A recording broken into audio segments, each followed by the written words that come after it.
En fait, oui, quand je dis je ne vais pas avoir une démarche universitaire ce soir, c'est que je n'ai pas vraiment l'intention de, bon, c'est un cours public, mais de faire un cours, donc ce n'est pas une leçon, c'est presque un documentaire.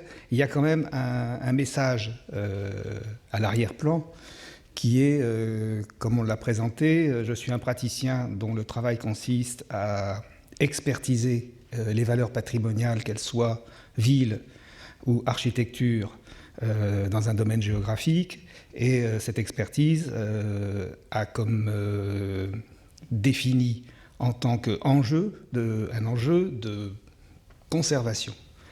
Et cet enjeu de conservation, qui n'est pas le même que l'enjeu de mise en valeur, évidemment repose sur l'identification de ce qui a valeur de témoignage historique dans notre patrimoine architectural. Alors celui du Moyen-Âge est particulièrement visé dans cette démarche parce que les gens du Moyen-Âge sont des gens qui, en tout cas dans les provinces méridionales, ont beaucoup construit, beaucoup édifié et peu écrit. Et donc ce qu'ils ont édifié, ce qu'ils ont construit, est notre source, et la source principale de l'historien pour essayer de percer le secret de ces sociétés. Et ce sont nos sources historiques qui sont, en l'occurrence, des sources construites. Alors, Bastide, ville nouvelle du Moyen-Âge, c'est vrai que j'avais fait un livre en 88 sur le sujet, et il se trouve que je suis retombé sur le petit dépliant de lancement que j'avais fait à l'époque, et je n'ai pas l'habitude de lire, mais là quand même, je ne résiste pas au plaisir de vous lire ce qu'on avait écrit en quelques lignes à l'époque sur le sujet, parce que ça définit assez bien de quoi il s'agit. Alors nous avions écrit, nous sommes plusieurs co-auteurs, Raymond Malebranche et Alain Loret. Alain Loret, c'est un historien, Raymond Malebranche a été mon professeur à l'école d'architecture de Toulouse. On avait commencé en disant « À l'aube du XIIIe siècle se profile un grand bouleversement ». Dans les pays du sud-ouest de la France, la période qui s'étend du début du XIIIe siècle jusqu'au milieu du XIVe voit se transformer les structures sociales, économiques et politiques. La croisade des Albigeois aboutit à l'anéantissement des pouvoirs féodaux et permet l'installation progressive de la souveraineté capétienne sur les anciens territoires du comte de Toulouse. Parallèlement, en Guyenne, l'autorité anglaise se consolide à partir de Bordeaux. Pour les deux royaumes, il s'agit de définir des frontières d'influence et de mettre en place les rouages administratifs d'un nouveau pouvoir centralisé par la réalisation d'un programme d'urbanisation de grande envergure. Ainsi, de cette volonté politique naissent et s'organisent à des fins économiques et stratégiques des centres de peuplement et d'échanges commerciaux appelés bastidas. Ces bastides procèdent d'un urbanisme planifié avec ses règles, ses données spécifiques. Finalement, je crois que là, on a une définition préalable de ce que c'est qu'une bastide. Voilà, c'est un phénomène historique, c'est un phénomène localisé géographiquement. J'essayerai d'expliquer pourquoi. Et on va rentrer dans le vif du sujet tout de suite. Là, vous avez, en parallèle au petit texte que je viens de lire, la vue aérienne d'une bastide qui est très connue, qui est l'archétype défini par Viollet-le-Duc, c'est Montpazier, qui permet à chacun d'entre nous de bien voir ce que c'est qu'une bastide, sa dimension. C'est un bourg, c'est pas une ville au sens de l'URPS, c'est un bourg et c'est un bourg planifié. Alors le grand bouleversement du XIIIe siècle, j'essaye de vous le faire découvrir dans une petite vallée, dans la vallée du Lot, dans une région assez restreinte de l'ancien Quercy. Xe et XIe siècle, le pouvoir féodal se met en place à partir de mottes sur lesquels on construit des châteaux de bois et autour desquels s'organise une économie rurale. C'est ça la situation d'avant les bastides. Ces modes féodales, grâce à des échanges constructifs avec les abbayes, qui sont les spécialistes de l'art de construire, se transforment, on les voit se transformer entre le XIe siècle et le début du XIIe siècle, en un phénomène qu'on appelle le castrum. Alors les historiens parlent du phénomène de perchement, c'est-à-dire que la mode féodale est abandonnée et on reproduit le système du château sur des perchements, sur des endroits en éminence et avec des constructions en dur cette fois-ci. Là, vous avez le plan d'un castrum, c'est le castrum de Pestillac, construit à quelques centaines de mètres des mottes féodales que vous avez vues tout à l'heure qui dominaient la vallée du Lot. Et autour de l'emplacement féodal, les maisons des chevaliers qui constituent la milice du seigneur, qui va faire régner l'ordre dans un système plus ou moins mafieux. Ça, on pourrait discuter de ça. Bon, bref, on protège les gens en leur faisant courir les risques contre soi-même, contre lesquels on va les protéger. Mais ce qui est intéressant, c'est de voir ces structures lâches. Le château, le castrum, au XIe, début du XIIe siècle, est une organisation de type rural. Il n'y a pas d'enceinte. Ce n'est pas le château de Coucy, ce n'est pas un château à la française, ce n'est pas une structure fermée sur elle-même, c'est une structure ouverte, avec des maisons en éventail qui sont distantes les unes des autres, en ordre lâche, et qui dominent encore un paysage rural. Les seigneurs de Pestillac sont de la caste des barons, c'est-à-dire des principaux féodaux qui sont dans l'entourage du comte de Toulouse, et la croisade des Albigeois révèle un basculement des pouvoirs, disons dans les années 1200-1230. Ce basculement des pouvoirs est favorable à un féodal très puissant qui est localement l'évêque de Cahors. Et l'évêque de Cahors, qui a lancé une OPA sur le territoire des barons de Pestillac, a racheté quelques terres et fonde un objet nouveau. Il fonde un castrum qui est semblable à celui de Pestillac. Vous voyez la tour féodale de l'évêque, et autour de lui, les maisons nobles des chevaliers qui se répartissent en ordre lâche. Ce qui est nouveau, c'est qu'au pied du château, ce n'est plus un territoire rural, mais c'est une ville qui se développe. Cette ville, vous la voyez ici en plan, c'est le plan de Puy-l'Évêque. Puy-l'Évêque qui est, comme son nom l'indique, un castrum, c'est-à-dire un bourg sous l'autorité d'un château fondé par l'évêque de Cahors. Alors voilà cette vue saisissante de Puy-l'Évêque. Au bord du Lot, l'économie n'est plus l'économie rurale, c'est une économie marchande. Pardon. La rivière Lot est une sorte d'autoroute commerciale pour le Moyen-Âge. C'est là que circulent la plupart des marchandises et que circule également l'argent. Et vous voyez cette structure pyramidale construite par l'évêque de Cahors. Là, il s'agit d'une structure déjà urbaine, même si les dimensions sont celles d'un bourg.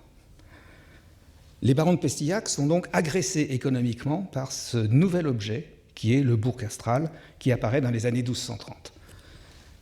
Réplique des barons de Pestillac, c'est l'association avec un plus puissant encore. Le plus puissant encore, c'est le successeur des vieux comtes de Toulouse, Alphonse de Poitiers, frère de Saint-Louis, capétien, prend possession du Quercy en 1250 et découvre un territoire dans lequel le suzerain suprême, il n'est pas le souverain, mais il est quand même le suzerain suprême, le comte, n'a aucune réserve foncière. Fonder une nouvelle organisation du territoire sur des villes nouvelles aurait supposé de disposer de territoires libres. Or, il n'y a pas de territoire libre. L'idée donc, pour le nouveau comte de Toulouse, Alphonse de Poitiers, est de s'associer avec des propriétaires fonciers pour récupérer du terrain libre, et pour les propriétaires fonciers, c'est de s'associer avec le comte de Toulouse pour combattre économiquement les agressions des seigneurs de moyenne envergure.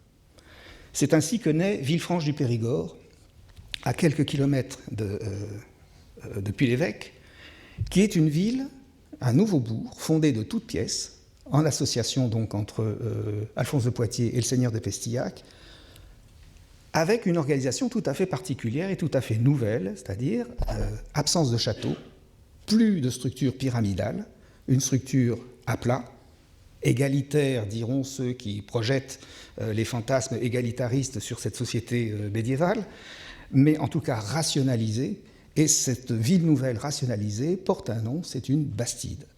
Alors, le toponyme exprime l'intention Villefranche, c'est-à-dire c'est pas un castrum, c'est une villa, c'est une ville franche, c'est-à-dire dans laquelle on va attirer de nouveaux occupants par des avantages fiscaux qu'on appelle des franchises.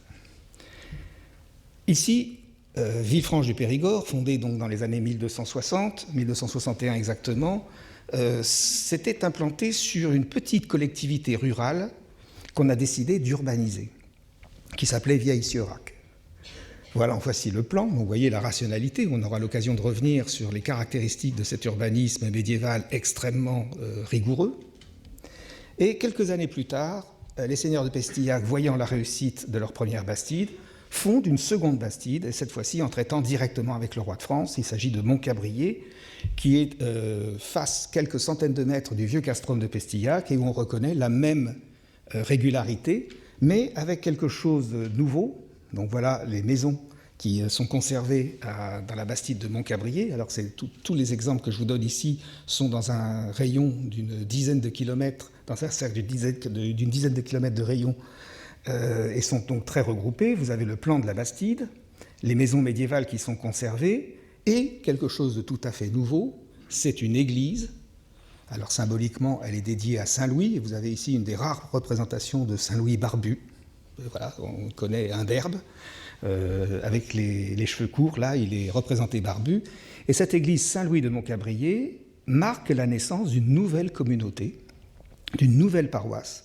Il s'agit donc plus encore que Villefranche de Périgord d'une fondation d'une communauté nouvelle dans une ville nouvelle dans les années 1280-1300. Et là, on tient véritablement la définition de la bastide. Parce que, bien sûr, le contrat de paréage, le contrat qui marque l'association entre le pouvoir souverain et le seigneur, est important dans le processus. On a bien compris pourquoi, c'est le problème de la réserve foncière. Mais la fondation d'une collectivité nouvelle est également un critère qui, nous semble-t-il, a fondé le choix des scribes, des notaires de l'époque, de définir une ville sous le terme de bastida plutôt que sous le terme de villa ou sous le terme de burgum.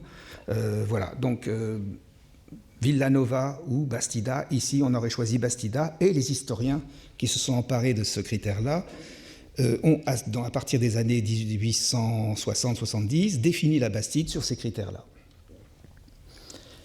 La Bastide étant fondée, le castrum, le vieux castrum, n'ayant plus de raison d'être, en tout cas en tant que noyau économique, les anciennes milices qui étaient assignées à résidence dans le château, vous avez vu ces maisons fortes tout à l'heure, se répandent dans la campagne et créent de nouvelles tours féodales, de nouveaux sous-châteaux qu'on appelle des repères, et qui vont organiser, alentour de la nouvelle ville, la vie rurale. Donc voilà ici des exemples de ces repères de chevaliers qui deviennent chacun d'entre eux possesseurs, non pas propriétaires, mais possesseurs d'un domaine rural sur lequel ils exercent des droits de justice sur un territoire agricole. Certains d'entre eux, vous voyez ici, au milieu, le cas de l'un d'entre eux qui a même récupéré une ancienne église paroissiale pour établir sa tour et établir la nouvelle domination sur son domaine rural. Alors je termine cette histoire par la réplique finale de l'évêque de Cahors, qui finalement est en déséquilibre. Il y a un déséquilibre dans le rapport de force qui l'oppose à ses anciens vaincus, les barons de Pestillac. Il est maintenant le nouveau vaincu, et ce nouveau vaincu réplique en fondant de son côté ce qu'on appelle des castelnaux planifiés. Il ne s'agit pas d'une bastide.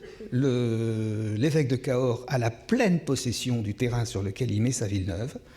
Il y établit un château, et pour bien montrer que, bien que son château neuf, son peuplement neuf, est aussi planifié qu'une bastide, il a la forme d'une bastide, il a tous les caractères d'une bastide, mais statutairement, ce n'est pas une bastide, et il l'appelle Castelfranc, qui est évidemment le contraire juridiquement de Villefranche. Voilà, Castelfranc, c'est bien un castrum, et vous voyez le désarroi des urbanistes quand ils tombent sur des objets qui sont rigoureusement identiques les uns aux autres. Castelfranc est une réplique parfaite de Montcabrier, mais l'un est une bastide, l'autre est un castelnau planifié. Castelnau, c'est-à-dire château neuf en patois, en gascon. Et donc, le statut est différent, et le notaire de l'époque, et même celui qui fonde le toponyme, exprime la différence dans ces différences de noms de lieux. Alors ce phénomène des bastides, tout à l'heure dans la présentation, on a dit, entre, on va dire, 1250, les historiens ne sont jamais d'accord entre eux, et sur les bastides, comme pour le reste, ils ne sont pas du tout d'accord, donc certains vont dire qu'on commence en 1200, d'autres en 1250, je vais revenir là-dessus tout à l'heure, jusqu'en 1350 à peu près. 1370 jusqu'à la guerre de 100 ans, jusqu'à la fin de la guerre de 100 ans. 500 villes, on nous a dit tout à l'heure. Certains historiens diront 250, d'autres 400, d'autres 450. Les chiffres varient. Voilà une carte qui a été publiée dans un ouvrage récent fait par mon ami Lalou Marfin. Voilà celle que j'avais publiée dans mon diplôme d'architecte en 60... bref, il y a longtemps. La carte n'est pas tout à fait les mêmes. Ça veut dire que nous avons des dissensions, des différences dans la façon dont nous appréhendons le phénomène et dont nous le définissons. C'est-à-dire que pour tout le monde, une bastide, ce n'est pas exactement la même chose. Ce qui est normal puisque c'est un concept qu'on plaque après coup, c'est un concept d'historien qui est plaqué sur des faits qui sont distants de 700 ans et sur lesquels on a finalement assez peu de textes. Alors, je reviens donc sur ce que je disais tout à l'heure, ce qui je crois, ce qui fait consensus chez les historiens, c'est que dans la définition de la bastide, l'acte fondateur de la ville a la particularité d'être le contrat de pareage. Donc c'est là que vraiment on a un phénomène tout à fait original, c'est qu'on a un pouvoir souverain. Alors je sais bien que le comte de Toulouse, Alphonse de Poitiers, n'est pas un souverain, il n'est que comte, donc le souverain c'est le roi de France, mais frère de Saint-Louis, il agit en tant que souverain, il n'a pas de réserve foncière, et l'originalité du quadrillage des villes qu'il va fonder, c'est que ce sont des villes créées en association avec un propriétaire foncier. Dans la plupart des cas, comme vous avez le cas ici, ce sont des abbayes cisterciennes. L'abbaye de Grand-Selve alors les abbayes cisterciennes ont recueilli des dons en nature, parfois très importants, de terres incultes, de friches, et tout le monde est intéressé dans cette association qui va faire naître une ville nouvelle, dont chacun des parciers, on dirait des actionnaires aujourd'hui, va récupérer une part des bénéfices que le contrat de pareage va définir. Donc voilà le contrat de pareage de la ville de Grenade. Alors ces villes, je ne vais pas insister là-dessus, mais ont des noms parfois exotiques. Grenade, Pampelonne, Fleurance, Pavie. On fait référence à des parrainages de villes prestigieuses à l'époque, ou parfois portent le nom de leur fondateur. Tout à l'heure, Montcabrier est une bastide fondée par un sénéchal du roi de France qui s'appelait Guy de Cabrier. Voilà, Eustache de Beaumarchais, qui est ici en cause au pareage de Grenade, a fondé lui-même une bastide à laquelle il a donné son nom, qui s'appelle Beaumarchais. Donc voilà le contrat de pareage qui commence par Philippe, c'est Philippe le Bel, roi par la grâce de Dieu, ou Philippe le Hardi plutôt.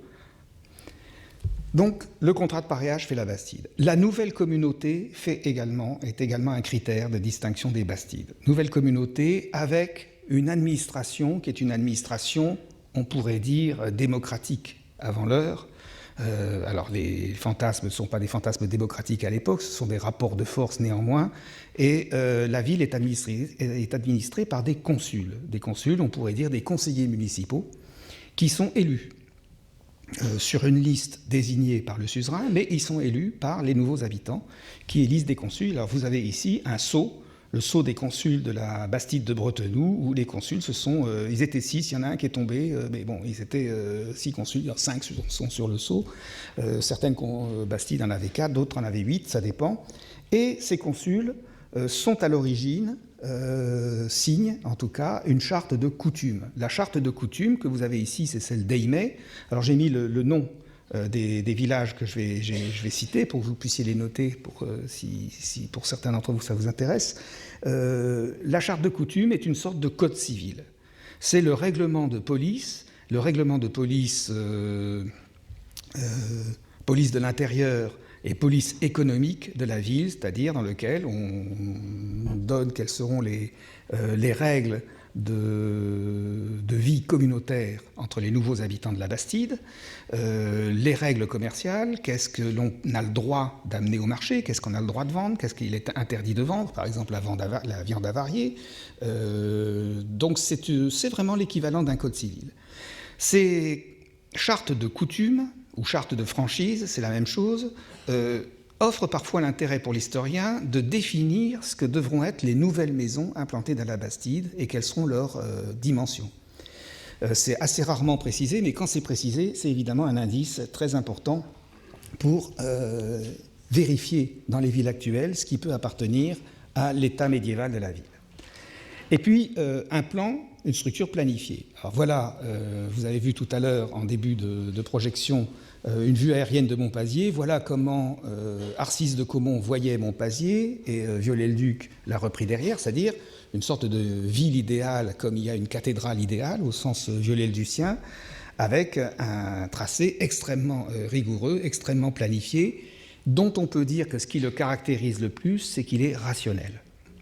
Et on se rend compte qu'en 1250, dans nos provinces méridionales, lorsque les Capétiens implantent leur pouvoir, ils implantent également une nouvelle culture, qui est la culture du rationnel. Et la rationalisation du plan, aussi bien dans le cas d'une ville, j'aurais dû vous montrer une photo vous montrant un château d'essence royale, comme on disait à l'époque, par exemple le château de Carcassonne, construit par Saint-Louis à Carcassonne sur les anciennes fortifications romaines. C'est un château, contrairement au château de Pestillac qu'on a vu tout à l'heure, c'est un château rationnel, régulièrement flanqué par des tours, avec des dispositifs de défense pas toujours efficaces, mais toujours rationnels.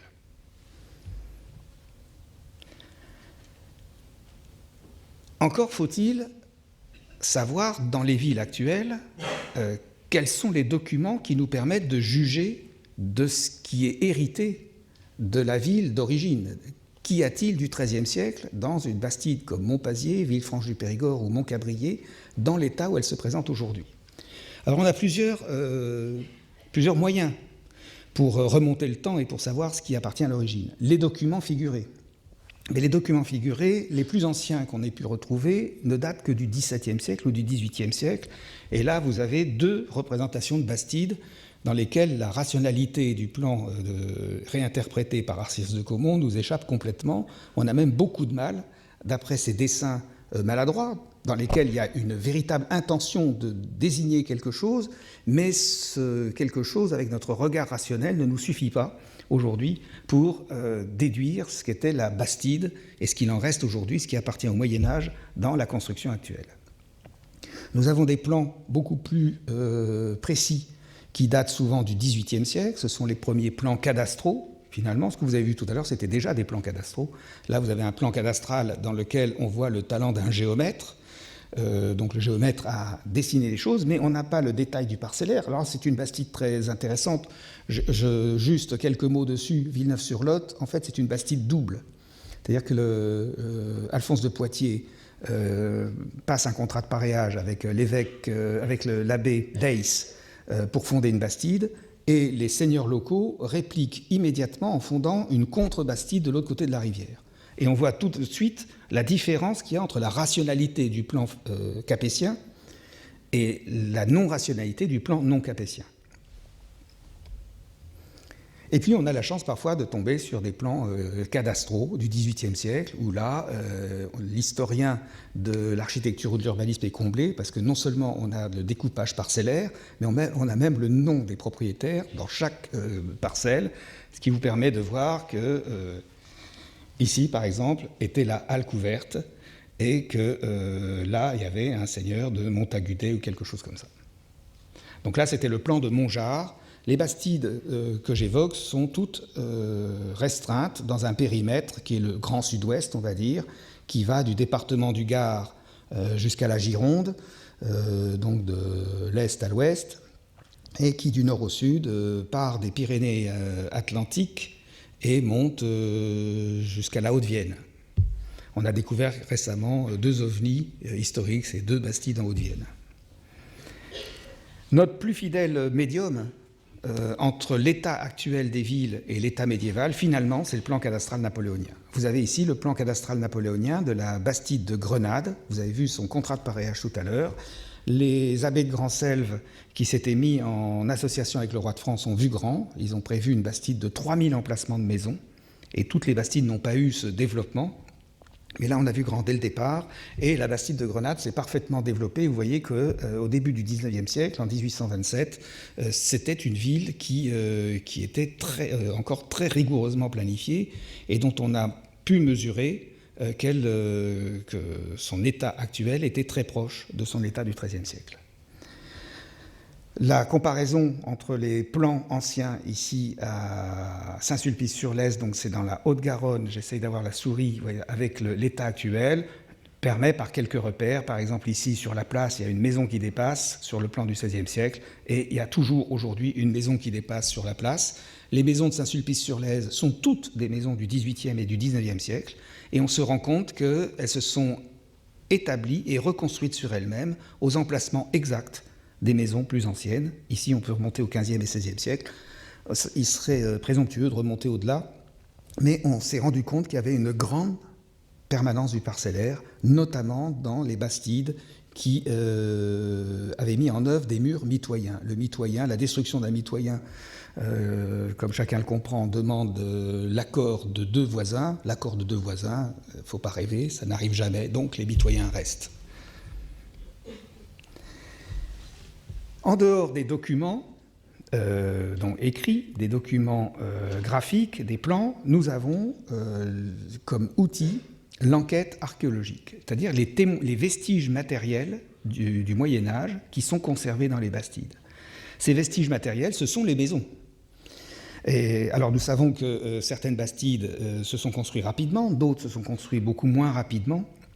Il était prévu d'ailleurs dans les contrats de paréage des clauses disant que la bastide devait se construire en 2 ans ou 3 ans maximum, et si qu'au bout de 3 ans, il y avait trop peu de maisons construites, on abandonnait le projet et on rompait le contrat.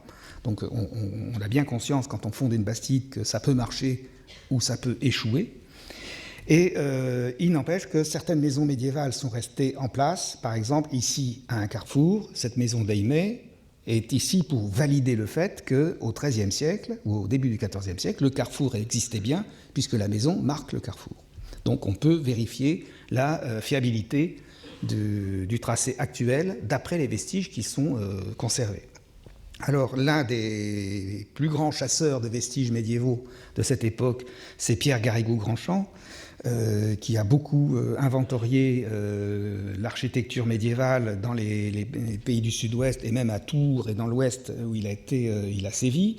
Et voilà les recensements qu'il a pu faire dans 2 bastides que j'ai prises dans une de ses publications récentes, Molière, ici, où toutes les parcelles pochées en noir sont des maisons médiévales repérées, et Montpazier, où toutes les parcelles pochées en rouge sont les maisons médiévales qui sont conservées. Vous verrez tout à l'heure des photos de Montpazier qui vous montrent que la conservation de la maison médiévale n'est pas toujours évidente. Au premier coup d'œil, ça ne se détecte pas. Il faut parfois des investigations assez poussées pour détecter la présence d'une maison médiévale dans les maisons actuelles qui ont été modernisées, notamment dans leur façade au XVIIIe siècle et au XIXe siècle. Je disais tout à l'heure que les chartes de coutume précisent parfois la dimension des parcelles à bâtir. À Villeneuve-sur-Lot, on sait que les parcelles à bâtir faisaient 5 cannes. Donc une canne, c'est à peu près 1,80 m, donc mettons 10 mètres de largeur, sur 10 cannes de longueur. Donc on sait que la parcelle de base de la nouvelle bastide de Villeneuve-sur-Lot, fondée par Alphonse de Poitiers, prévoyait des maisons de 10 mètres sur 20. Donc l'idée a été, sur Villeneuve-sur-Lot, de voir quelles sont les parcelles contenant des maisons médiévales ou pas, qui correspondent encore au calibre fixé à l'origine de la bastide.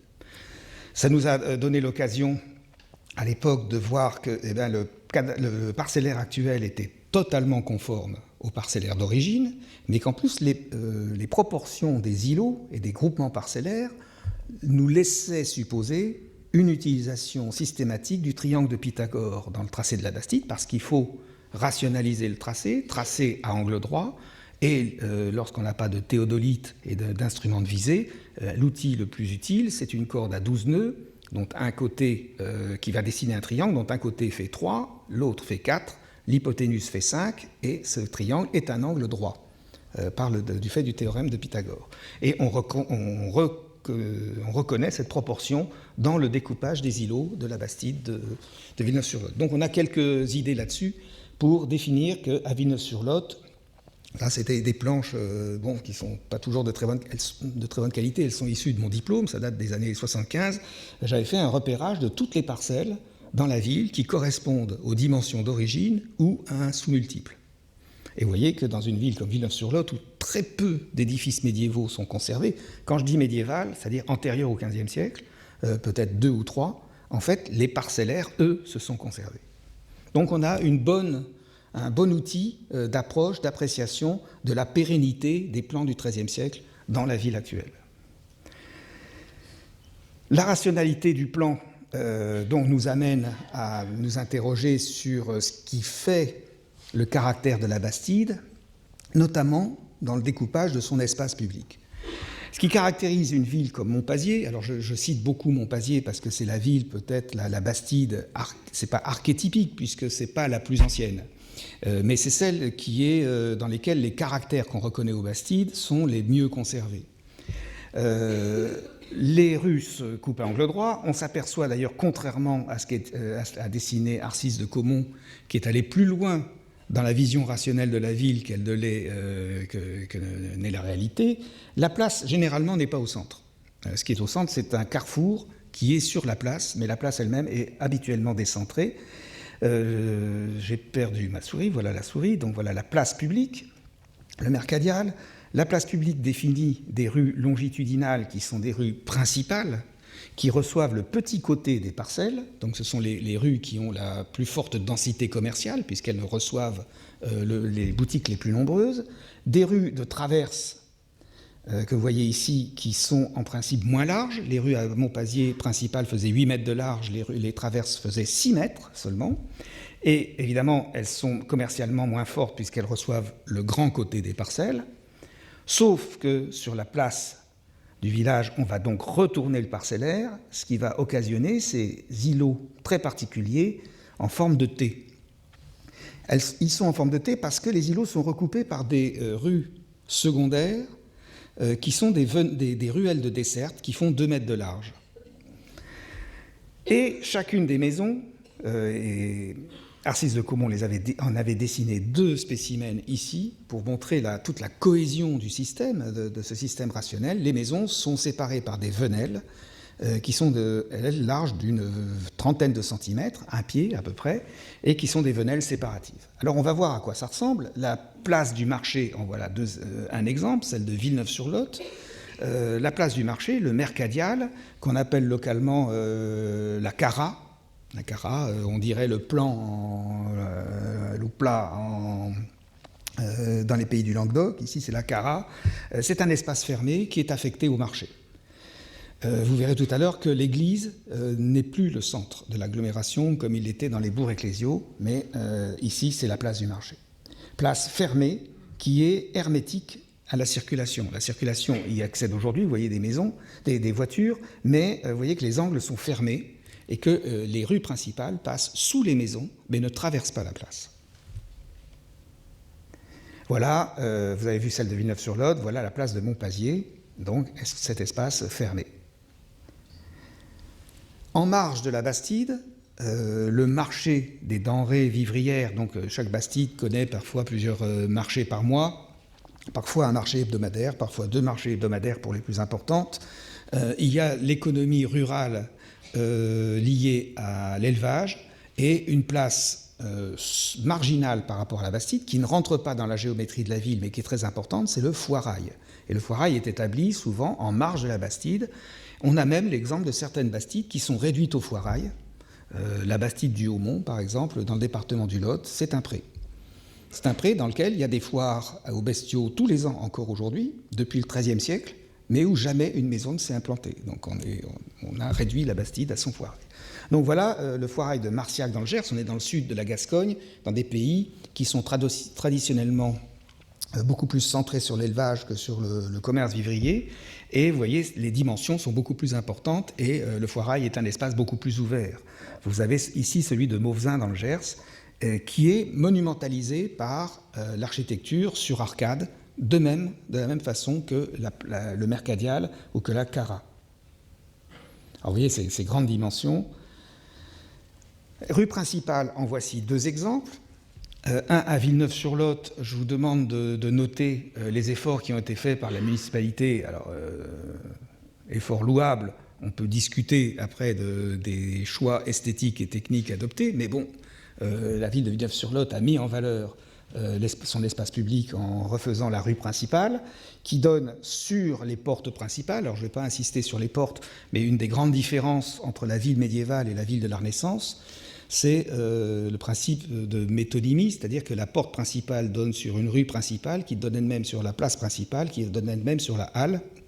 Donc il y a une approche il y a une entrée une perception de la ville par approche successive que n'offre pas la ville idéale de la Renaissance, dont la vue depuis la porte principale est directe immédiatement sur le monument central et sur la place centrale de la ville. Ici, il y a une approche par chicane. Et la rue principale donne soit ici sur la porte, soit ici sur la rue couverte qui va longer la place. Là, nous sommes à Montflanquin, je crois, à droite, voilà, c'est ça, et à Villeneuve-sur-Lot. Donc, vous voyez les deux signes qui marquent la rue principale. Et vous voyez que ce sont encore des rues commerçantes au XIXe siècle. Aujourd'hui, évidemment, les Bastides sont en train de subir le sort de la plupart des bourgs ruraux. Ce sont des bourgs ruraux, bien qu'ils soient très urbains dans leur structure. Et les bourgs ruraux posent problème aujourd'hui. La rue couverte, la voici. Alors là, avec un grand angle digne d'un espion soviétique, j'aurais pas dû dire ça, de l'époque de la guerre froide, on va dire. On a un grand angle qui a pris à 180 degrés, donc qui a réussi à prendre en enfilade deux rues perpendiculaires. Sur la place de Florence, vous voyez ces rues couvertes, qui posent des problèmes juridiques insolubles aujourd'hui, lorsqu'il s'agit de savoir à qui appartient l'espace qui est sous la maison. Est-ce que l'espace qui est sous la maison est un espace public ou est-ce que c'est un espace privé ? Il y a des cas dans lesquels la question est insoluble. Villefranche-du-Périgord, par exemple, où des juristes sont sur la question depuis 25 ans. Les rues couvertes, donc, longent la place, mais ne communiquent pas avec la place. Et la place, ici, sur ce dessin de Viollet-le-Duc, on voit qu'elle était fermée, presque hermétiquement, par un dispositif qu'on appelle localement les cornières. Donc, si vous vous promenez dans le Gers ou en Périgord et qu'on vous indique la place des cornières, ça veut dire que les cornières ont tellement frappé les esprits qu'elles sont passées dans l'imagerie avant les couverts elles-mêmes. Les cornières, c'est-à-dire l'endroit que le XVIIIe siècle a la plupart du temps détruit parce qu'il fallait faire rentrer la circulation sur la place publique. Eh bien, ces cornières sont conservées à Montpazier et ont frappé Viollet-le-Duc, qui les a dessinées soigneusement. Les rues de traverse, en voilà un exemple, qui recueille le grand côté des maisons, avec parfois des couverts sur la rue. Alors c'était quelque chose qu'on retrouve très bien conservé à la Bastide d'Armagnac, qui est une bastide du département actuel des Landes. Et puis les ruelles de desserte à l'intérieur des îlots, qui font 2 mètres de large, dont vous voyez ici, qu'on appelle localement des carrérous, des carreros. La rue principale, c'est la Carrera, la place, c'est la Cara, et la ruelle, c'est le Carrero. Voilà un des exemples à Montpazier, à Montségur en Gironde, Montréal du Gers. J'ai choisi des photos qui vous font un peu voyager dans le sud-ouest de la France, avec version caniveau central, caniveaux latéraux. Voilà, là, c'est débat également d'urbanistes. Et dernier élément intéressant de la voirie, ce sont les venelles qui sont impropres à la circulation parce qu'elles sont trop étroites. Vous voyez ici une porte de maison à Montpazier et vous voyez la venelle qui se situe à côté, donc c'est un espace très étroit. Là, vous voyez ici dans le Lot une maison comprise entre 2 venelles. Et vous voyez ici dans les venelles les traces des latrines. Ces venelles étaient destinées à recevoir les eaux usées, les éviers, les latrines, les eaux de toiture. Donc les eaux de toiture lavaient régulièrement, lorsqu'il pleuvait, les déchets qui tombaient dans les venelles. On a parfois dit que ça pouvait servir de coupe-feu. Ça, je ne suis pas très certain de l'explication parce qu'elles sont vraiment parfois très étroites. Elles avaient un autre intérêt et elles n'ont pas été répandues dans tout le sud-ouest de la France. C'était parce que les cultures sont différentes d'un côté ou de l'autre de la Garonne. Ces venelles avaient comme intérêt de supprimer le problème de la mitoyenneté. Donc dans les Bastides d'Aquitaine, pour une raison que je ne pourrais pas vous expliquer, on a eu recours à ce procédé qui permettait à chaque nouvel habitant de construire une maison indépendamment de ses voisins, sans créer de problème de voisinage, parce qu'on s'appuie sur le mur de la maison construite précédemment. Donc là, on a résolu le problème des mitoyennetés avec ces venelles qui sont parfois alors très spectaculaires. Ici, à Montpazier, vous voyez les venelles qui séparent les maisons, mais qui séparent également les couverts, c'est-à-dire les avancées des maisons sur la voie couverte. Vous voyez ici ces venelles très impressionnantes, et vous voyez ici les rues de desserte recoupées par les venelles, et on comprend bien que puisque ce sont des égouts à ciel ouvert, on a besoin d'une continuité dans les venelles, et là aussi c'est le génie de l'urbanisme, du traceur de ville de l'époque, c'est d'avoir organisé ces venelles de façon à ce que les courants d'eau puissent les faire fonctionner d'une façon rationnelle. Alors, je n'ai pas parlé des traceurs de Bastide. Voilà comment Viollet-le-Duc décide les maisons de Montpazier en dessinant chacune de ces maisons séparées par une venelle. Il a la gentillesse de nous indiquer des cheminées dans chaque maison. Malheureusement, on s'est rendu compte que l'homme du XIIIe siècle n'avait pas toujours les aptitudes techniques pour construire des cheminées et des dispositifs de chauffage intégrés au mur, et que les cheminées médiévales, avant le XIVe siècle, sont quand même très rares. Donc là, c'est un peu un abus. Les traceurs de ville, on en sait peu de choses. On sait que les sénéchaux sont impliqués. En comparant, par exemple, le plan de la ville de Dôme, malheureusement, je n'ai pas pris l'image, donc je vous en parle maintenant. Le plan de la ville de la Bastide de Dôme avec celui de la Bastide, alors Dôme est en Périgord, avec celui de la Bastide de Puybrun qui est dans le Lot, on s'est rendu compte que la superposition était parfaite. Et le point commun entre les deux villes, c'est le sénéchal fondateur, dont le nom m'échappe maintenant, mais il va me revenir tout à l'heure. Et donc le sénéchal, probablement, a eu une importance dans le tracé des villes. Je vais vous montrer tout à l'heure comment on classe les bastides par typologie. Et il y a des types de bastides qu'on peut faire correspondre assez facilement à des personnes qui sont les rédacteurs des chartes de coutume, et notamment le notaire. Un notaire d'Agen qui s'appelait Ponce-Ménard est d'une façon évidente impliqué dans le tracé des villes, mais on comprend que le notaire soit impliqué puisque le parcellaire régulier n'est plus qu'une tendance à l'égalitarisme, est une façon de rationaliser la fiscalité. Donc en matière de parcelles, l'expert en parcelles, c'est le notaire, et on comprend bien qu'il ait eu son importance. Dans d'autres cas, on sent que ce sont les abbés qui étaient des experts dans l'art de bâtir et qui étaient les partenaires de l'autorité politique fondatrice, qui sont intervenus. Par exemple, l'abbaye de Gimont fonde des bastides qui ont toutes le même plan, on va voir ça tout à l'heure. Donc voilà ce qu'on sait des fondateurs. Alors, on a souvent réduit les bastides au concept de quadrillage. Il y a des bouquins qui sont parus là-dessus, je pense à celui de Paneret, qui nous explique que la régularité, le quadrillage, c'est la caractéristique des bastides. Si c'était ça, toutes les bastides seraient semblables, et on s'est rendu compte, vous avez vu tout à l'heure Montpazier, avec ses îlots rectangulaires, qu'il ne s'agit pas de quadrillage. Donc, est-ce qu'on peut établir des classifications et des typologies? Alors, les historiens et les juristes, eux, ont été les premiers à faire des typologies sur des critères juridiques. Ils ont étudié non pas les villes elles-mêmes, mais les chartes de coutume, et se sont rendus compte que dans les chartes de coutume, il y avait une généalogie qui était possible de dresser. Une charte de coutume étant visiblement inspirée de la charte de coutume d'une bastide qui avait précédé, et ayant inspiré elle-même une bastide qui a suivi, avec des changements dans la rédaction des articles de règlement, des articles de loi, qui permettent de suivre une filiation. Donc voilà, on parle de la filiation des chartes de coutume d'Alphonse de Poitiers, et on part de Villefranche de Rouergue, la plus ancienne connue, 1250, et on arrive à Puylagarde vers 1270, et sur 20 ans, on voit une évolution et une sorte de généalogie d'évolution. Beaucoup d'urbanistes ont fait des tableaux typologiques basés sur le degré d'élaboration du tracé de la bastide. Là, voilà, j'ai pris celui-ci dans un livre d'Yvorne et Paneret, dans lequel on voit des bastides peu organisées, en tout cas peu rationalisées dans leur tracé, un peu plus, jusqu'au top du top dans la rationalisation. Ici, je crois que c'est Carcassé, il faut que je mette mes lunettes, c'est Lalinde. Lalinde, fondation de John de Lalinde, qui était un sénéchal anglais.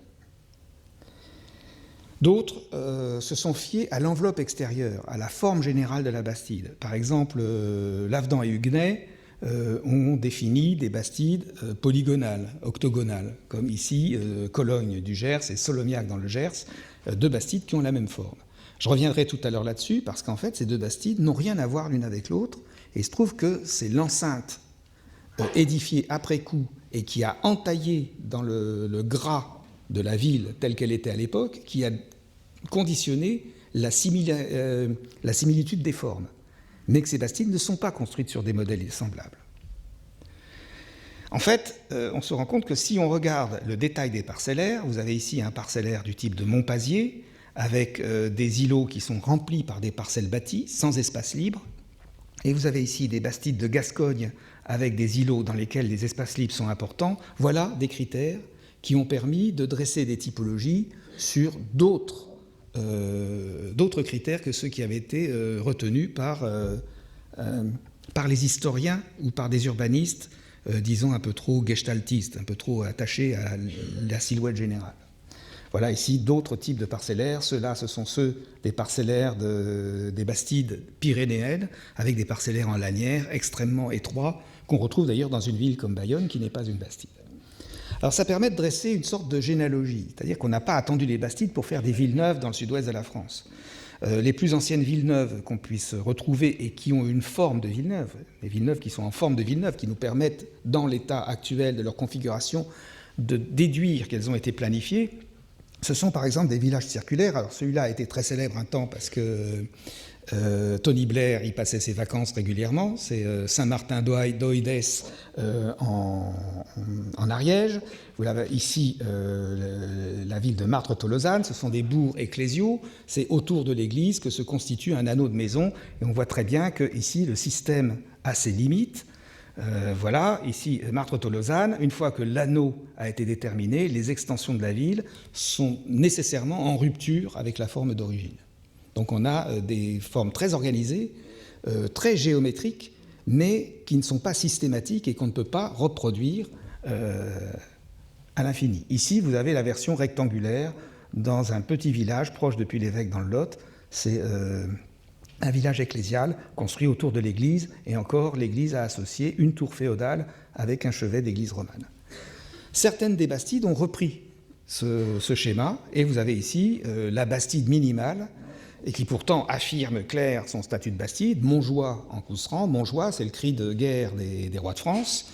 Montjoie-Saint-Denis, donc c'est bien une fondation capétienne, mais qui est tout sauf rationnelle. C'est-à-dire c'est vraiment un anneau de maison, comme on faisait autrefois, autour de l'église, et l'église qui joue le rôle du donjon que vous voyez au centre. D'autres villes nouvelles intéressantes, alors je ne fais pas le panorama de toutes les formes de villes nouvelles, je vous en montre quelques-unes, c'est ce qu'on pourrait appeler les castelnaux rémondins, donc les castelnaux, les châteaux neufs, les bourgs castraux, fondés par la dynastie des Raymond de Toulouse avant 1250. Les Raymond de Toulouse sont les vaincus de la croisade des Albigeois. Alors s'il y a des historiens, ils vont penser que je dis une énormité, mais je raccourcis. Et vaincus en Languedoc, ils ont une solution politique et économique qui consiste à réinvestir les territoires les plus septentrionaux du comté de Toulouse, c'est-à-dire le Périgord et le Quercy, où se sont établis plus tard les bastides. Et Raymond VII, par exemple, fonde la ville de Cordes en 1222 sur des terres confisquées à un de ses vassaux. Donc il n'y a pas de contrat de pareage, ou s'il y avait un contrat de pareage, il aurait été forcé. Mais là, c'est une confiscation, ils récupèrent des terres et ils fondent une ville nouvelle. Et voilà ces villes nouvelles qu'on considère parfois comme les plus anciennes des bastides. Mais en fait, pas de contrat de pareage. Et dans les textes, ces villes, il n'y a pas de charte de coutume, elles viennent après. Elles sont toujours dénommées sous le terme de castrum, c'est-à-dire de château. Alors voilà quelques exemples. Lozerte, ici Tournon d'Agenais. On voit très bien l'ère de famille de ces bastides. Il y a un vrai, de ces bastides, de ces castelnaux, il y a une véritable typologie qui n'a jamais été étudiée à fond jusqu'à présent, mais qui ressort assez bien des photos que je vous montre. La plus ancienne bastide officielle, ce serait Villefranche-de-Rouergue, fondée en 1250, Alphonse de Poitiers. Là, on commence à rationaliser les choses. Et vous voyez un plan établi sur deux axes avec un parcellaire très particulier. Bon, je l'ai publié, ce type de parcellaire, récemment sous le terme, je ne sais pas s'il est très bien trouvé, de parcellaire binaire. L'organisation, c'est sur la rue principale, vous avez une succession de une ruelle, deux rangées de maisons, une ruelle, deux rangées de maisons, une ruelle, deux rangées de maisons. et ça à perte de vue. Et comme ce système ne peut se multiplier que dans une direction, vous voyez les accidents d'urbanisme qui arrivent dans une bastide comme Villefranche-de-Rouergue, parce qu'on n'arrive pas à gérer les coins. Donc il y a un moment où on n'arrive plus à reproduire le système quand on veut se faire croiser les rues principales. Bon, voilà, c'est Villefranche-de-Rouergue. Voilà une vue du parcellaire napoléonien de Villefranche-de-Rouergue sur votre gauche. Et vous voyez l'organisation très particulière de ce parcellaire et le paysage urbain que ça engendre, qui est tout à fait extraordinaire également. Extrêmement contraignant pour l'habitation actuelle. Là, les opérations de réhabilitation d'habitat se heurtent à des quadratures du cercle. Voilà. Et certaines bastides, alors Villefranche-de-Rouergue est une bastide ancienne, ce parcellaire existait dans les castelnaux de type rémondin, on le retrouve jusqu'à la fin du XIVe siècle, ici, dans une petite bastide qui s'appelle Le Plan, dans le comté de Comminges, c'est une bastide féodale, où on voit la rationalisation de l'utilisation rationnelle du parcellaire binaire. Autre modèle, modèle aquitain. Alors là, c'est un modèle qu'on ne trouve que d'un côté de l'Aquitaine, et qui est celui de Montpazier. Caractéristique, l'organisation de la voirie que je vous ai montré tout à l'heure. Par exemple, vous allez reconnaître la situation très particulière de l'église par rapport à la place. L'église qui communique avec la place par une diagonale.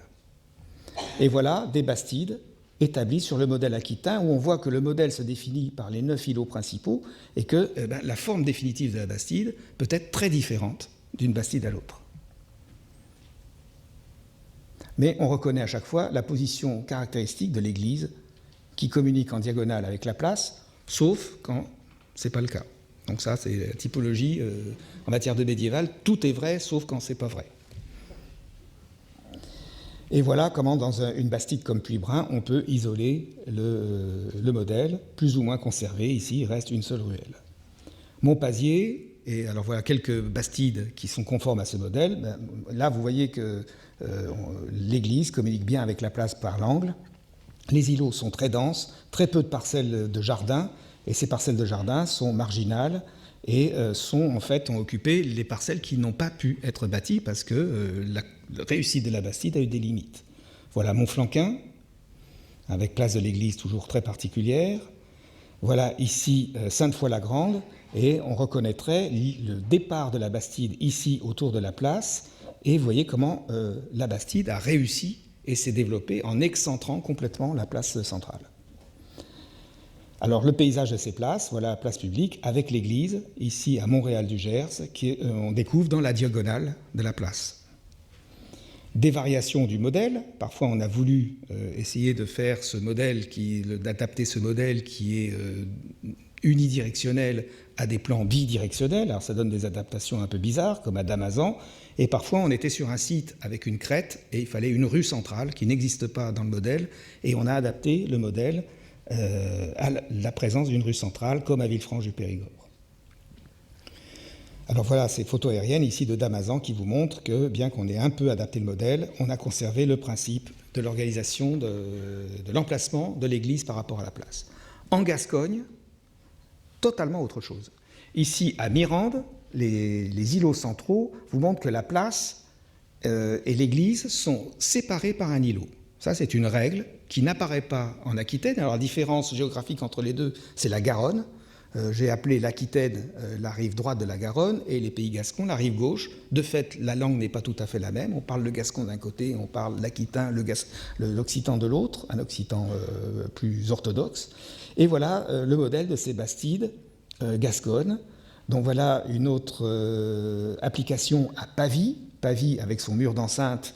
Alors les murs d'enceinte, les bastides sont des villes ouvertes, ce qui signifie que les murs d'enceinte sont arrivés généralement postérieurement à partir de la guerre de Cent Ans. En 1350, on voit des bastides réclamer du roi de France ou du roi d'Angleterre, selon les cas, l'autorisation d'avoir des murs parce qu'elles sont offertes aux incursions des troupes anglaises ou des troupes françaises, selon les cas. Donc vous voyez ici, à Pavie, la position très particulière de l'église par rapport à la place, et voilà quelques exemples.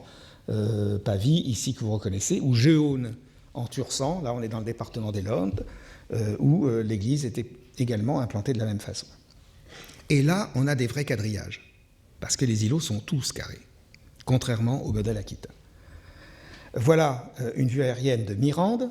Donc, le modèle se définit par les îlots centraux, et vous voyez qu'une des caractéristiques, c'est l'importance des espaces libres à l'intérieur des îlots. Voilà Beaumont-de-Lomagne, et vous voyez le vert à l'intérieur des îlots. Donc on est dans une organisation urbaine totalement différente. Pourtant, le statut juridique est le même. Voilà ici une vue qui vous montre le rapport très particulier de l'église avec la place. Et l'église, qui est notable, n'est plus l'élément central, comme on a vu tout à l'heure dans les bourgs ecclésiaux. Voilà une adaptation du modèle gascon, on pourrait dire, donc du modèle de la rive gauche de la Garonne, avec alternance d'îlots carrés et d'îlots rectangulaires, comme à Montpazier, toujours la même disposition de l'église. Voilà deux bastides sœurs, Cologne et Grenade, fondées en même temps par le même fondateur, Eustache de Beaumarchais, et vous avez ici la différence flagrante entre une bastide qui réussit, Grenade, et une bastide qui échoue, Cologne. C'est exactement le même plan, c'est le même tracé, mais la forme finale de la bastide est totalement différente, et c'est ce qui a trompé les historiens de l'urbanisme comme Huguenet et Lavedan dans les années 70. Donc voilà une vue de Grenade-sur-Garonne, pour que vous reconnaissiez très aisément le rapport particulier entre la halle, la place de la halle, la place du Mercadial et l'église, et les trous, les espaces vides qui perforent l'intérieur des îlots. Voilà Cologne. Alors, vous voyez, les fortifications, les fossés de la ville sont conservés encore en partie, et on voit comment les fortifications ont bloqué complètement l'extension ultérieure de la ville. Voilà le plan de Cologne, plan actuel. Et les fortifications ont utilisé l'église. Ça, c'est un grand classique de la fortification médiévale, c'est d'utiliser le plus possible, de mettre à contribution tous les immeubles les plus importants et construits le plus en dur possible. Et voilà une autre application dans des pays d'élevage, avec non plus une place carrée au milieu, mais un foirail, ici à Rabastens de Bigorre et à Marciac dans le Gers, où vous avez ici la position caractéristique de l'église par rapport à la place, et là, autre chose, c'est-à-dire que là, ce sont les ordres mendiants qui se sont implantés dans une situation particulière, ici les dominicains, et on voit ici la reproduction du modèle, avec ces enceintes ovales qui étaient des enceintes de terre, ce n'est même pas des enceintes de pierre, mais là, il faudrait rentrer pour expliquer ça dans les coutumes de bâtir des habitants qui se répartissaient entre pouvoir souverain et autorité fondatrice et habitants, la construction d'une enceinte, l'un devant les portes, l'autre devant les murs, ayant les murs à sa charge. Donc voilà une photo aérienne ici de Rabastens de Bigorre. Alors vous voyez, je dois mettre mes lunettes. Ici, à Marciac, la place particulière de l'église par rapport à la place publique, son emplacement, qui fait qu'elle est à l'arrière-plan. Les moines de Gimont, en Gascogne, récupèrent le même système, mettent l'église en même situation, mais utilisent systématiquement une rue centrale qui est quasiment incompatible avec l'idée de place publique entre deux rues, et donc la solution trouvée, c'est de traverser la place publique. Et comme la halle est au milieu de la place, eh bien la rue principale va traverser la halle. Donc là, on est dans quelque chose complètement différent de Montpazier. On a vu que la circulation évitait la place publique. Là, la circulation percute la place publique de plein fouet. Toutes ces bastides sont des fondations des moines de Gimont. Et vous voyez ici, ou de l'archevêque d'Auch, la rue principale qui passe sous la halle, à Gimont ici, et à Bassous dans le Gers également. Ces modèles sont tous des modèles gersois. Donc on a des typologies extrêmement différentes sur lesquelles le travail des historiens de l'urbanisme finalement ne s'est pas tellement appesanti jusqu'à présent, n'est pas allé très loin dans ce travail. Le travail que je vous montre, les analyses que je vous montre datent déjà d'une trentaine d'années. Et puis les féodaux plus traditionnalistes en Gascogne, eux aiment bien placer l'église sur la place du village. Et voilà, des bastides typiques, Valence-sur-Baïse en est une, Montfort-du-Gers en est une, fondation des vicomtes de Fézansaguet. C'est-à-dire, alors les vicomtes de Fézansaguet ne sont pas des souverains, ce sont des vassaux du souverain. Donc logiquement, ça ne devrait pas être des fondateurs de bastides au sens de l'historien. Sauf que les féodaux de Gascogne se considèrent comme comtes d'Armagnac, ou vicomtes de Fézin-Saguet, ou vicomtes de Gimois, par la grâce de Dieu. C'est-à-dire qu'ils ne reconnaissent pas le roi. Donc ils sont, finalement, c'est des souverains quand même. Ils se déclarent souverains, et il faut des armées pour leur rappeler de temps en temps qu'ils ne sont pas vraiment souverains. Et que, bon, voilà. Mais eux se considèrent comme vicomtes de Fézin-Saguet. Fézin-Saguet, c'est 20 paroisses, c'est tout petit. Par la grâce de Dieu, c'est sur leur sceau, c'est sur leurs actes. Là, c'est... Alors donc, je vous ai montré donc, des classements typologiques. Évidemment, la réalité est beaucoup plus complexe. Voilà une bastide qui est Saint-Clar dans le Gers. Vous avez un premier bourg castral ici, avec le château féodal d'origine, l'enceinte du château féodal, le premier bourg assujetti à un château, puis une bastide qui vient se greffer sur le bourg castral que vous voyez ici, puis une deuxième extension qui prolonge la bastide. Donc voilà, en fait, la réalité est plus complexe que la simplification typologique. Mais la typologie nous permet de comprendre des choses, nous met sur des pistes d'interprétation, mais la réalité est plus complexe. Et puis, il y a des villes nouvelles qui sont très importantes. Certaines, d'ailleurs, d'entre elles sont celles qui ont le mieux marché. Montauban, ici Carcassonne, la ville basse, fondation de Saint-Louis en 1247.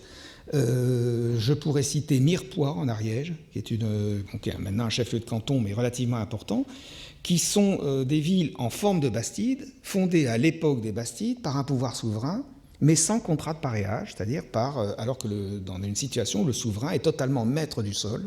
Et les historiens considèrent généralement que ces villes nouvelles peuvent être dénommées villes neuves aujourd'hui, avec leur recul, mais pas bastides.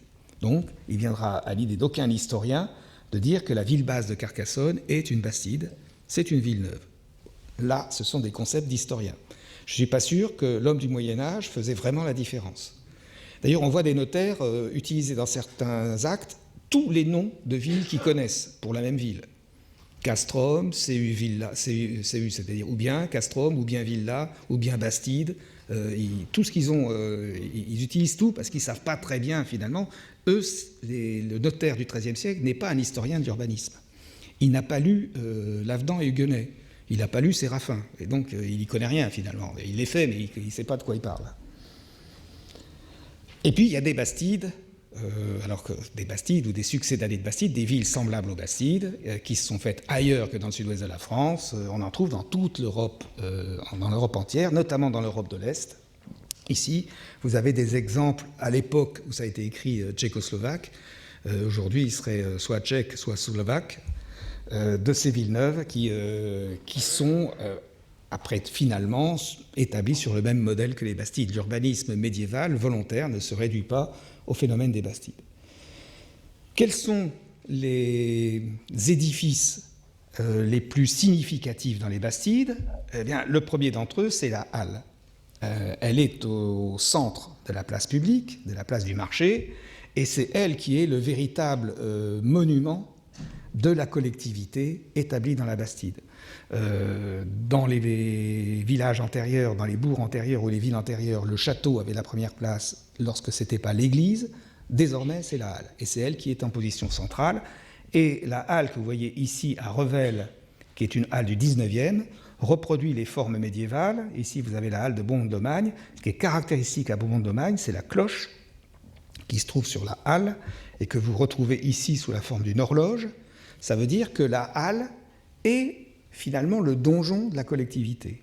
C'est donc la halle qui va marquer les heures, comme le donjon marque les heures de la vie laïque, alors que le clocher de l'église marque les heures de la vie religieuse. Là, c'est la halle qui va marquer les heures de la vie laïque. Et donc, elle a la valeur d'un donjon. Et dans la halle est parfois construit, même assez souvent, une construction en forme de tour, que vous voyez ici, qui est la salle du conseil municipal, c'est-à-dire la maison consulaire. Donc il y a cette collusion entre la halle, sur laquelle se vendent les marchandises les plus précieuses, et la maison consulaire. Voilà la halle la plus ancienne que l'on connaisse, c'est celle de Grenade-sur-Garonne, un relevé des années 70, qui montre que la maison consulaire avait ses fenêtres, et on a ici un des très rares exemples de fenêtres à colonnettes du XIIIe siècle, qui sont conservées, que vous apercevez ici sur le relevé, et au-dessus de la maison consulaire, où s'opèrent les délibérations du conseil municipal, la tour. Donc c'est une architecture extrêmement symbolique. Voilà ici l'exemple de Cologne du Gers, vous voyez, le même empilement qu'à Grenade, de la halle, de la tour, de la salle du conseil municipal, donc de la maison consulaire, de la maison de ville et du clocher. Dans d'autres cas, alors très important dans les halles, ce qui règle la vie commerciale, les mesures à grains, qui sont l'objet parfois de guerres entre les seigneurs féodaux, qui n'acceptent pas parfois l'autonomie des consuls, et lorsqu'ils attaquent, un seigneur féodal attaque les consuls, ça arrive à Béranger de Roquefeuille, lorsqu'il attaque la communauté de Castel-de-Montrati en Quercy, il rentre dans la ville et il casse les mesures à grains. Il pourrait tuer des gens, il pourrait détruire la halle, il pourrait brûler la ville. Non, il casse les mesures à grains, c'est dire l'importance symbolique de ces mesures à grains que vous voyez ici à la Bastide de Besplat. Alors la photo n'est pas assez nette, mais peut-être vous lisez que les mesures sont notées en litres. C'est-à-dire que là, c'est une version système métrique, donc postérieure à la Révolution, de la mesure à grains médiévale, mais les mesures à grains médiévales sont exactement identiques, soit en métal, soit en pierre. Et puis, dans certaines collectivités, c'est un hôtel particulier, un hostal, pas un hôtel particulier au sens classique du terme, mais un hostal qui est dévolu à la maison consulaire, à la maison de ville. Et la maison de ville a non pas une tour, mais un mur avec des créneaux et une cloche. C'est-à-dire, on ne s'est pas payé la tour, mais on s'est payé une réduction de la tour à un seul mur. Et comme on voit bien que la maison de ville ici a une valeur féodale, c'est qu'elle a tout l'appareil d'un ouvrage militaire. Les créneaux, évidemment, vous pensez bien qu'on ne va pas se défendre sur un mur, sur les créneaux, surtout sur un mur qui ne défend qu'un seul côté de la maison. Tout ça, il faudrait rentrer dans le droit féodal pour l'expliquer. Ça veut dire que les consuls se considèrent comme les vassaux du fondateur et non pas comme des sujets. Donc, ils ont un rapport d'homme à homme avec un suzerain.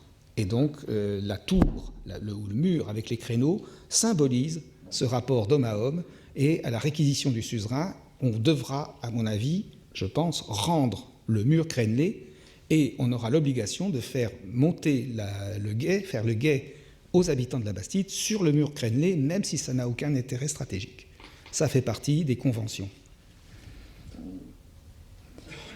Les maisons des Bastides, maisons médiévales, quelques-unes sont conservées, donc avec très ostensibles, très reconnaissables par leurs fenêtres. C'est l'attribut le plus visible de la maison médiévale, ici à Beaumont-du-Périgord, avec quelque chose de très intéressant que je suis en train d'étudier, c'est comment les formes romanes, ici vous avez un chapiteau roman d'une certaine façon, perdurent jusqu'à la fin du XIIIe siècle. Ça veut dire qu'on est dans une architecture qui parle une autre langue que le français.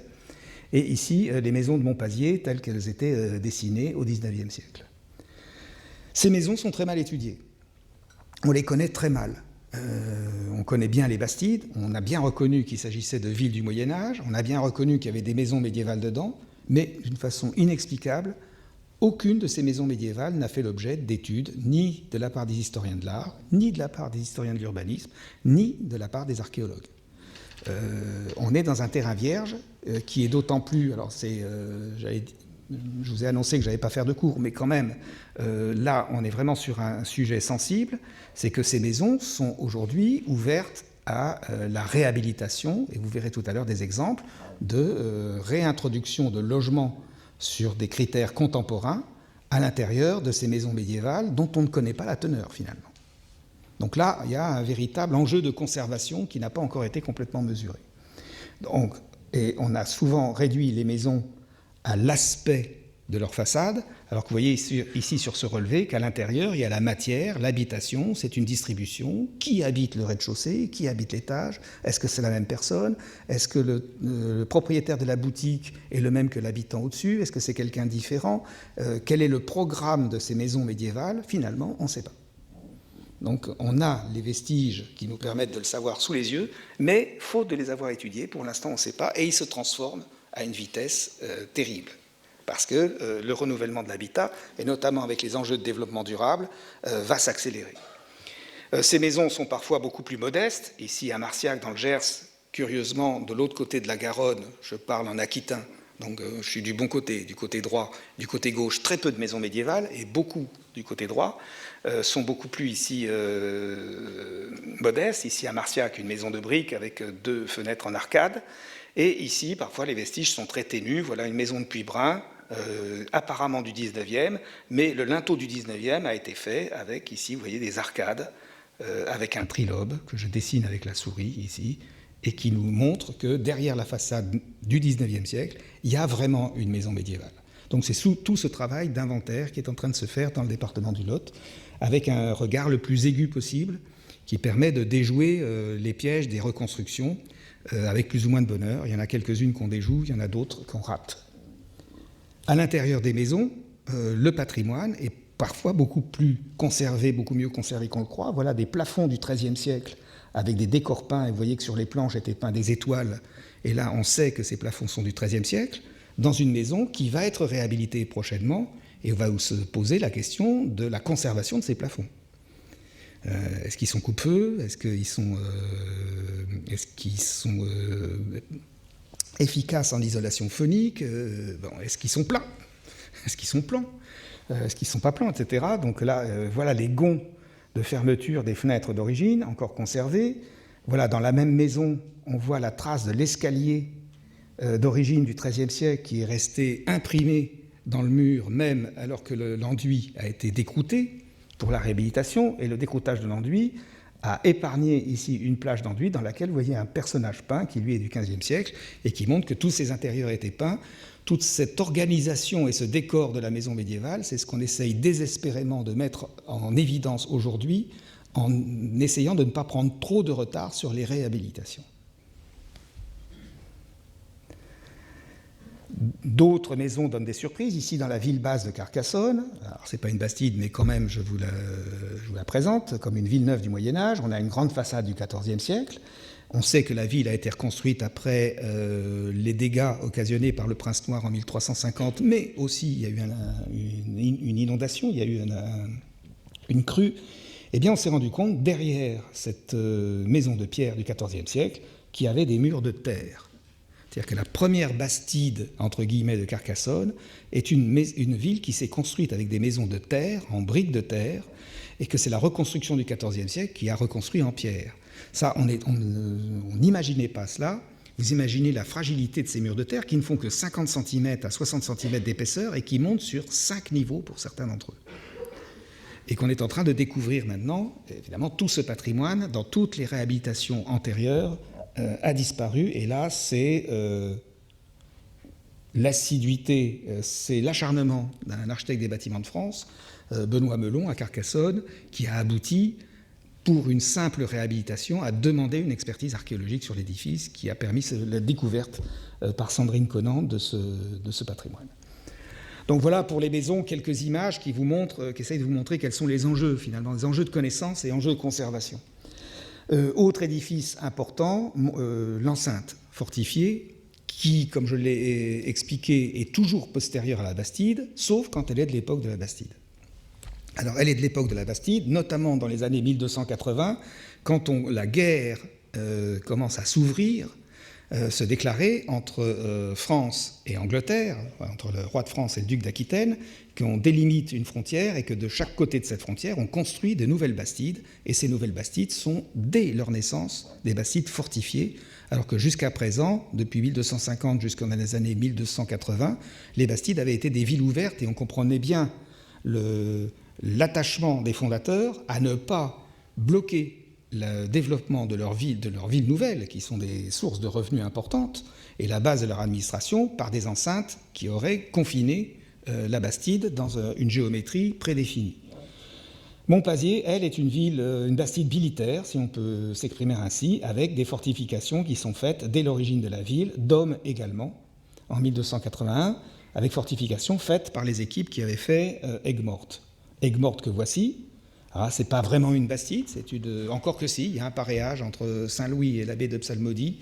Bien sûr, si, c'est une bastide d'une certaine façon, et qui est conçue comme le port d'embarquement vers la Terre Sainte et comme une ville fortifiée dès l'origine.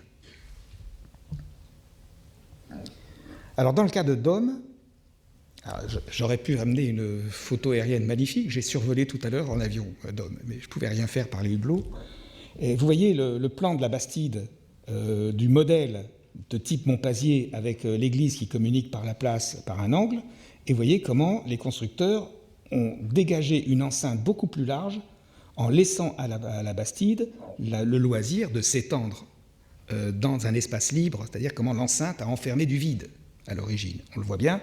Et comment la Bastide n'a pas pu, compte tenu de la topographie, continuer la régularité de son tracé dans l'occupation du vide qui lui était laissé.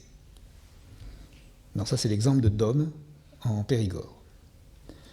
Et puis, dans la plupart des cas, l'enceinte est venue après. Ici, c'est le cas de Bretenoux, qui est une Bastide seigneuriale, donc féodale, des années 1270-1280, où la Bastide était plus étendue qu'elle n'est aujourd'hui, et où l'enceinte est venue tailler dans le vif en s'appuyant à la fois sur l'église et à la fois sur les deux maisons fortes qui s'étaient implantées dans le parcellaire d'origine. Donc c'est une sorte d'enceinte de repli après la lettre. Une dernière photo pour parler de l'état actuel de nos Bastides, pour vous dire qu'en dehors de la Bastide, il y a de l'espace planifié également. La ville intramuros est planifiée, mais en dehors, l'espace agricole est planifié. À Rabastens de Bigorre, vous voyez la planification, et ça on sait par les contrats de paréage et les chartes de coutume que les nouveaux arrivants de la Bastide recevaient non seulement un terrain à bâtir, un eiral, mais également un terrain cultivable, un casal. Et voilà, on voit la planification du territoire comme une cadastration romaine autour de la ville qui permet de délimiter, de cadastrer et d'organiser la fiscalité des terrains agricoles alloués à chacun des nouveaux occupants. Vous voyez ici le cas de Rabastens de Bigorre, ici vous avez celui de Revel, où l'enceinte est venue tailler dans le tas, taillée dans le gras de la Bastide, mais où l'organisation de la Bastide, en terrain agricole, puis par la suite en terrain urbanisé, s'étendait bien au-delà des murs de la ville. Ce qui m'amène à parler donc maintenant de l'espace libre autour de la Bastide, c'est-à-dire comment ces Bastides se sont développées et comment elles se développent aujourd'hui. Vous voyez ici le cas de Beaumont-de-Lomagne, où les terrains agricoles sont occupés aujourd'hui par du pavillonnaire. Donc voilà la croissance de ces Bastides. Eh bien, ça a été dans certains cas, contrairement à Revel que vous voyez ici, où la ville s'est développée après le XIXe siècle dans son ancien tracé. Vous voyez le cas à Beaumont-de-Lomagne, où la ville n'a pas réussi à prolonger son tracé et est partie en une multitude de petits pavillons qui ont rompu la logique urbaine du noyau d'origine. Et c'est une des questions évidemment importantes du devenir de ces Bastides, de la façon qu'elles ont, les possibilités qu'elles ont de se développer. Ici, dans le cas de la ville basse de Carcassonne, vous voyez la cité. Alors, l'histoire de Carcassonne, c'est que la cité est le vieux siège féodal des vicomtes de Carcassonne, de Béziers de Carcassonne, les Trincavel. Ils sont éliminés par le pouvoir capétien, par Saint-Louis, à l'issue de la croisade des Albigeois, et Saint-Louis déplace la population en créant une ville neuve, c'est-à-dire vide l'ancienne forteresse antique de sa population, crée une ville neuve pour installer la population ancienne. C'est pour ça que ce n'est pas une Bastide, parce qu'il n'y a pas création d'une communauté nouvelle. C'est la communauté qui est déplacée, elle est déplacée dans une ville neuve qui est sous l'autorité du château, qui devient le château capétien, le château du roi de France. Et vous voyez comment la ville s'est développée en perdant, autour de l'enceinte de 1350, en perdant sa logique, en gardant sa logique dans ce quartier-là, et en perdant complètement sa logique dans les autres quartiers, et en conservant ici les PLU, les plans d'urbanisme, ont conservé des espaces naturels autour de la rivière. Donc voilà, des modes de développement des Bastides qui montrent que la Bastide est un système qui a permis un développement tant que la collectivité maîtrisait sa propre urbanisation et qui a perdu sa rationalité dès lors que la collectivité n'a plus maîtrisé son développement, ou que d'autres logiques économiques sont venues se superposer. Ici, vous avez le cas d'une Bastide, Beauvais-sur-Tescou, qui n'avait pas réussi à s'urbaniser réellement. Donc on voit bien que le tracé, qui est un modèle gascon, de Stage de Beaumarchais, c'est vraiment implanté dans le sol. Sur le cadastre napoléonien, quelques maisons existent, mais le tracé de la ville est encore perceptible dans le territoire rural, et un remembrement agricole fait qu'aujourd'hui, alors on reconnaît l'emplacement du château, l'église, on reconnaît son emplacement, on reconnaît la forme de la place publique ici, mais le tracé de la Bastide a disparu du jour au lendemain par un remembrement rural, alors qu'il s'était conservé pendant 700 ans finalement. Donc, enjeux de conservation, c'est des enjeux de conservation de la forme urbaine. Voilà ici deux maisons de Villefranche-du-Périgord qui sont des maisons de la fin du XIXe siècle, peut-être même plus tardives. Vous voyez que celle-ci, d'ailleurs, au XIXe siècle, avait son pignon ici, qu'en 1900, après 1900, on l'a surélevée d'un étage. Celle-ci est une maison de la fin du XIXe également, mais ces maisons, avec la venelle qui les sépare, sont inscrites de nouveau dans la logique du parcellaire médiéval. Elles pérennisent l'image de la Bastide, elles pérennisent la forme urbaine et l'image de la Bastide, bien que les bâtiments ne soient pas eux-mêmes du Moyen-Âge, on peut considérer que leur reconstruction sur eux-mêmes a conservé le monument urbain qu'est la Bastide. Je me souviens que dans mon diplôme, d'ailleurs, j'avais parlé de monument urbain. En revanche, voilà ici une réhabilitation à Villefranche-du-Périgord, dans lequel les maisons médiévales qui sont ici, vous voyez une arcade en arc brisé, là vous avez des arcades en arc brisé, tout est scrupuleusement conservé, sauf le toit. Le toit qui n'était pas un toit ancien, c'était des toits du XIXe siècle, mais pour les besoins d'un hôtel, et on comprend bien le souci de mettre des chambres et de rationaliser les chambres dans l'hôtel, on a regroupé les toitures, et c'est l'image de la Bastide et de son découpage parcellaire qui disparaît. Donc là, c'est quelque chose sur lequel j'essaye d'insister dans les cours à l'école de Chaillot, c'est la différenciation entre les enjeux d'image, et là on a un véritable enjeu d'image, et les enjeux, entre guillemets, archéologiques, de conservation de la matière. Là, pour l'archéologue, rien n'est perdu. Mais pour l'urbaniste qui a en charge une image urbaine, tout est perdu. Donc on a des enjeux différents. L'un n'est pas, évidemment, s'impose pas sur l'autre, ce sont des points de vue différents, ils sont complémentaires. Tout le problème, c'est d'arriver à les croiser et sans les confondre. Ici, par exemple, des opérations caractéristiques dans les Bastides ont consisté, alors à partir des années 1980, où on a découvert tout d'un coup l'intérêt des Bastides, de remettre en valeur, et la remise en valeur c'est souvent soldé par des décroutages qui donnent un cachet. Ici, c'est la Bastide de Bretenoux, les maisons enduites n'avaient aucun cachet, et les maisons désenduites ont aujourd'hui acquis un cachet. Alors, des puristes leveraient les bras au ciel en disant « Oui, mais ce sont des pans de bois, j'ai perdu ma souris, du XVIIe siècle, qui n'ont pas de géométrie et qui étaient faits pour être enduits. » Bon, ben là, c'est un problème d'image. Il n'y a pas de destruction. Si, on a perdu des enduits 1930, des crépis tyroliennes, qui ont peut-être valeur de patrimoine, ça dépend du regard qu'on porte, mais sur la matière, on n'a rien perdu, mais on a un problème d'image, et ici, il s'agissait de régler un problème d'image d'une façon plus ou moins orthodoxe, plus ou moins acceptable. On a beaucoup travaillé aussi sur les espaces publics dans les Bastides, et il est très frappant de remarquer comment l'espace public, qui est conçu comme un espace continu et homogène au Moyen-Âge, comment cette continuité, cette homogénéité n'a pas été supportée par les aménageurs d'espaces publics. Mais on comprend bien la préoccupation de l'urbaniste qui, lorsqu'il fait un plan d'aménagement d'espace public et qui rend à l'élu, au maire, un plan vide, donne l'impression à son commanditaire qu'il n'a rien fait et se donne à lui-même l'impression de ne pas avoir mérité ses honoraires, peut-être, et donc se croit obligé de dessiner des trucs. Donc là, vous voyez comment, dans une bastide orthogonale, on est allé mettre des pavages circulaires qui sont là pour rompre la monotonie de la trame orthogonale. Ou comment, ici, à Caussade, on a reproduit les arcades des boutiques du XIIIe siècle dans le pavage de la rue. Bon, voilà des opérations qui sont emblématiques de ce qui a été fait dans les Bastides du jour au lendemain, le jour où on a découvert leur intérêt dans les années 1980. Il y a eu toute une série d'opérations qu'on a appelées les opérations Bastides, qui étaient des opérations de mise en valeur de l'espace public, dont vous avez des exemples ici, et qui ont été célébrées par la Revue des Monuments Historiques. Rénovation urbaine, opération à Jehonan-Tursan, voilà ce qui s'est passé. Et là, on n'est plus dans un problème d'image, on est dans un problème de destruction de la matière.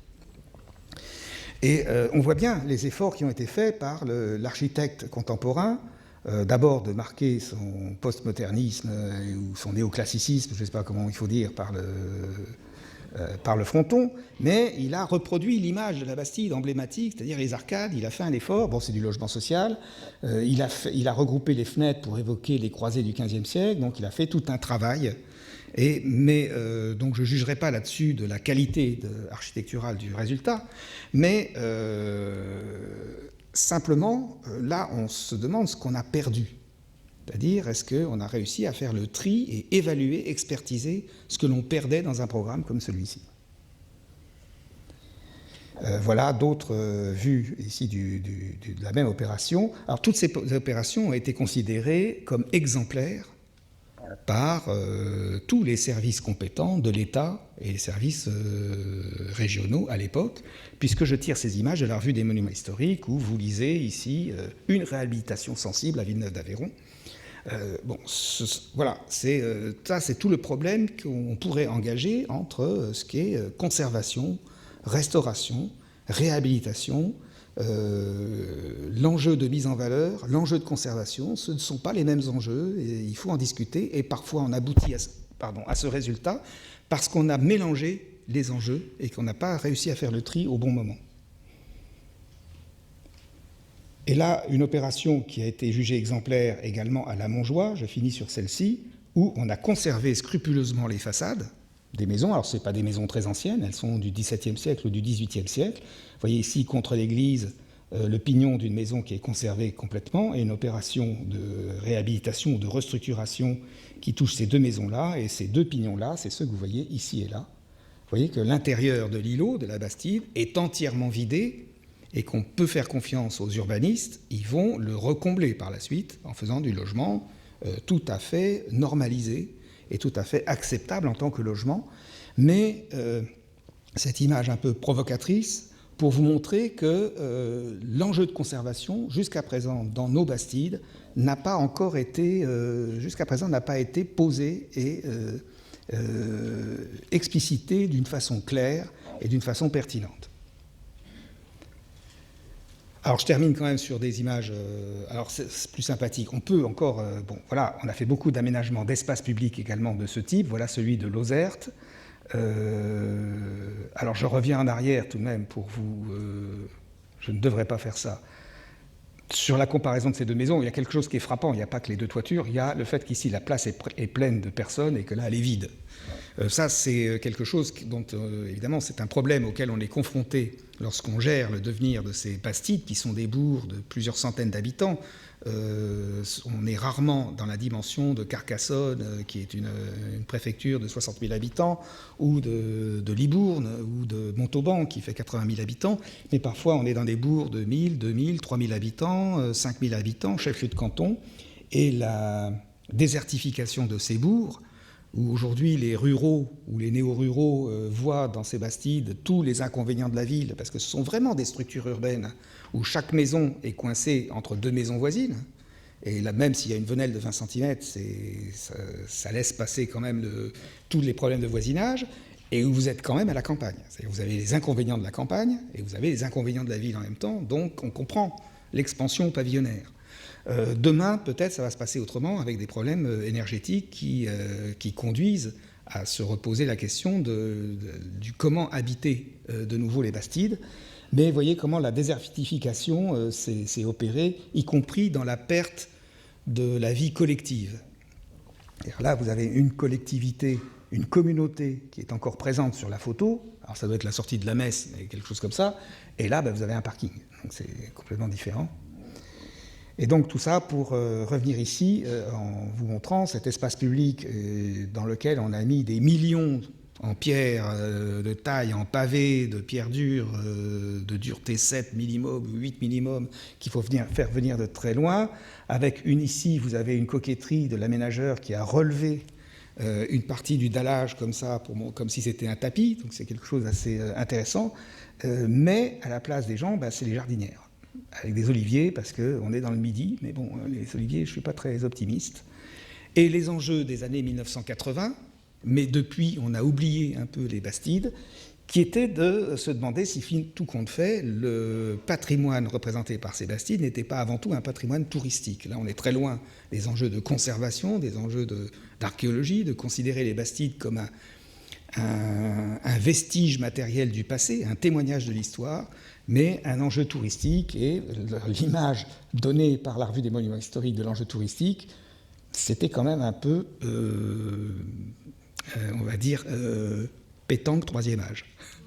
Voilà. Mais bon, voilà.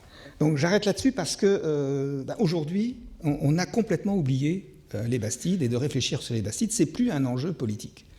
Je pense que dans les mois qui viennent ou dans les années qui viennent, on va reparler des Bastides et qu'on va se reposer un certain nombre de questions et faire des bilans sur ce qui a été fait dans les années 1980.